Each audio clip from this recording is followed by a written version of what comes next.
Hello दोस्तों, स्वागत है गुलाब स्टडी में।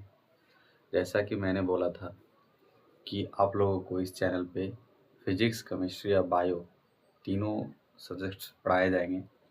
तो ये पहला वीडियो है बायोलॉजी का और हम लोग इसी तरह से सारे सब्जेक्ट्स को पढ़ेंगे, साइंस के सारे सब्जेक्ट्स। तो बायोलॉजी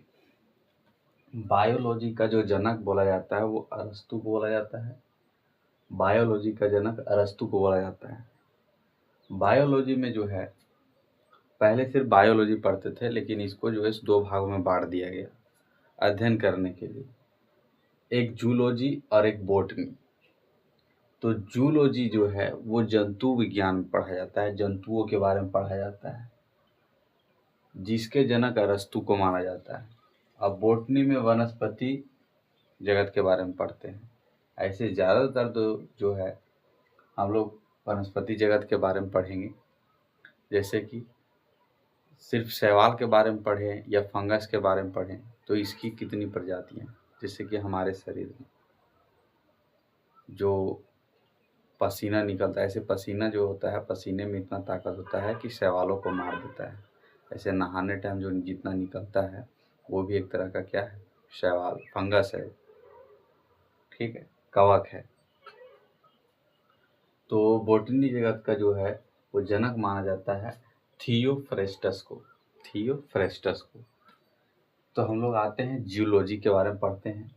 जूलॉजी में सबसे पहला जो हम लोग पढ़ेंगे वो सेल के बारे में पढ़ेंगे, कोशिका के बारे में। तो कोशिका को इंग्लिश में सेल बोलते हैं। इसके अध्ययन को साइटोलॉजी बोला जाता है।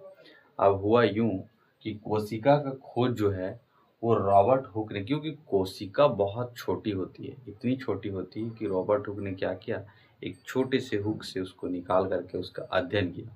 इसलिए रॉबर्ट हुक को जो है सो इनका जनक माना जाता है। यानी कोशिका का खोज जो है सो किसने किया था, रॉबर्ट हुक ने किया था, लेकिन उन्होंने मृत कोशिका का खोज किया था। तो इसी की वजह से रॉबर्ट हुक को फादर ऑफ साइटोलॉजी के भी नाम से जाना जाता है।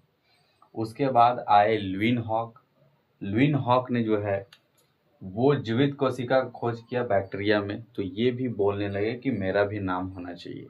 तो इनका भी जो है सो नाम साइंस में हम लोग पढ़ते हैं। तो जीवित कोशिका का खोज लुईन हॉक ने किया था और रॉबर्ट हुक ने मृत कोशिका का खोज किया था।